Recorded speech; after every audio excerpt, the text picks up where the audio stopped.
Hello दोस्तों, मैं हूं अंजलि शर्मा। अपनी न्यू ब्लॉग के साथ मेरे चैनल अंजलि की यूनिक दुनिया में आपका स्वागत है। तो उम्मीद करती हूँ कि आप सब बहुत बहुत बहुत अच्छे होंगे, खुश होंगे अपने घर पे। ऐसे मेरा भगवान भोलेनाथ से प्रार्थना है।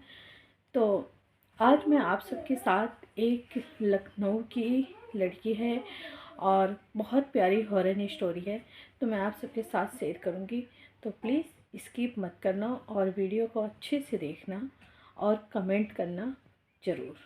तो चलिए शुरू करते हैं। तो कि जैसे आप सब जानते हैं, स्कूल की छुट्टियां होने के बाद सब जाते हैं कहीं ना कहीं घूमने। तो मैंने सोचा इस बार छुट्टियां मनाने क्यों नहीं लखनऊ अपने मौसी के घर चलते हैं। तो मैं अपनी मौसी के घर गई और फिर मैं लखनऊ जाके मौसी के घर पहुंची और वहाँ पर मौसी मुझे देख के काफ़ी ज़्यादा खुश हुई और मुझे मौसी जी का घर काफ़ी ज़्यादा अच्छा लगता था। तो इसीलिए मौसी जी के घर में जाना ज़्यादा पसंद करती थी। कोई भी हॉलीडे हो, मैं अपनी मौसी जी के घर ही बिताना पसंद करती थी। तो मैं मौसी जी के घर पहुँच गई। उसके बाद रात में सबने डिनर कर लिया। डिनर करने के बाद मैं अपने कमरे में सोने गई। तो मौसी जी ने बोला था मुझे, अगर पार्क से कोई आवाज़ आएगी बाहर से तो प्लीज़ तुम जाना मत। मैंने कहा ठीक है। उसके बाद मुझे अजीब अजीब सी आवाज़ें आने लगीं और फिर मेरे कुछ समझ में नहीं आ रहा था, मैं करूं तो करूं क्या करूं। और मौसी जी ने मुझे मना किया था कि बाहर कितनी भी आवाज़ें आएंगी तुम यहाँ से जाना मत। मैंने कहा ठीक है, नहीं जाऊंगी, लेकिन मेरे कुछ समझ में नहीं आ रहा था। मैंने सोचा क्यों नहीं जाते। उसके बाद मैं बाहर गई तो मुझे किसी की चलने की आवाज़ें आने लगी और खिड़की के पास देख रही हूँ तो कोई खड़ा है और वो अजीब अजीब सी आवाज़ें निकाल रही है और हंस रही है। और मैं थोड़ी और करीब गई तो वहाँ से वो 2-3 हो गए यानी। उसके बाद मैं थोड़ी और बाहर गई तो मुझे कोई औरत नज़र आ रही है, कोई लड़की नज़र आ रही है। इस तरीके से मेरे साथ चीज़ें होने लगीं और मेरे कुछ समझ में नहीं आ रहा था मैं करूं क्या करूं। फिर मैं अपने कमरे में वापस आई तो मुझे फिर उसी लड़की की आवाज़ें आने लगी कि हंसने की आवाज़ें आने लगी, तुम कौन हो, कहाँ हो, बाहर आओ और मेरी फ्रेंड बनोगी क्या, तुम मेरी फ्रेंड बनोगी क्या। मुझसे रहा नहीं गया, मैं गई तो वो लड़की उल्टा लेटी हुई थी पार्क में।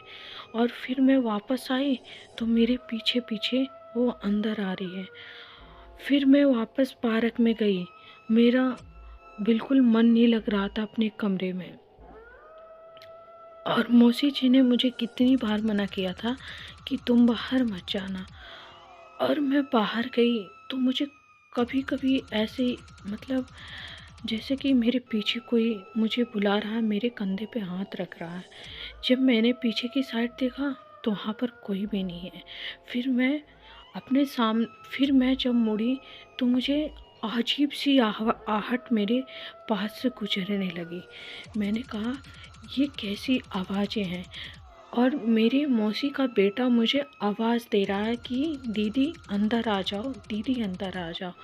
मुझे सिर्फ उसकी हाथ की बुलाने की सुन दिखाई दे रहा, लेकिन उसकी जो मुँह से बोल रहा था मुझे कुछ भी सुनाई नहीं दे रहा था, क्योंकि उस टाइम वहाँ पर काफ़ी ज़्यादा आहट की आवाज़ें आ रही थी। कोई हंस रहा है, कोई पैर ज़ोर ज़ोर से रख रहा है। मेरे डर के मारे बिल्कुल हालत ख़राब हो गई और मैं फिर वहाँ से भागने की कोशिश की तो जैसा जैसा लगा कि मेरे पैर बिल्कुल ज़मीन पे ही चिपक गए हैं। वहाँ से मेरे पैर उठा रही हूँ तो उठ नहीं रहे हैं, जैसे मेरे पैर को कोई अपनी तरफ खींच रहा है। वैसे मैं मौसी के घर पे कई बार आई हूँ, लेकिन पहले मेरे साथ ऐसा कभी नहीं हुआ। लाइफ में पहली बार ऐसा हुआ। उसके बाद फिर वहाँ पर पार्क में एक चेयर पे एक लड़की बैठी हुई है और अचानक वो पानी पीने लगी। उसने मुझसे बोला कि मुझे पानी चाहिए, पानी चाहिए। मैंने कहा अभी तक तो यहाँ पर कोई लड़की नहीं थी, अब ये लड़की कहाँ से आ गई। मुझसे बोला कि मुझे पानी दे दो। मैंने कहा मेरे पास पानी नहीं है। तो बड़ी ज़ोर से मेरे हाथ को पकड़ा और अपनी तरफ खींचने लगी। ऐसा लगा जैसे मुझे कितनी तेज़ करंट लग रहा हो। फिर उसने मेरा हाथ छोड़ दिया और फिर अचानक वहाँ पर बोतल आ गया और उस बोतल को लेके वो चेयर पे बैठ के पानी पीने लगी और मेरी तरफ देख रही है। फिर मैं छत पे गई तो छत पे ऐसे कोई चल रहा है और बहुत अजीब अजीब सी आहटें आ रही है मेरी तरफ, जैसे कि वो सिर्फ मेरे लिए ही आ रहा है। फिर मैं थोड़ी देर बाद मैं वहाँ से कुछ भी कोई भी चीज़ें नज़र नहीं आ रही।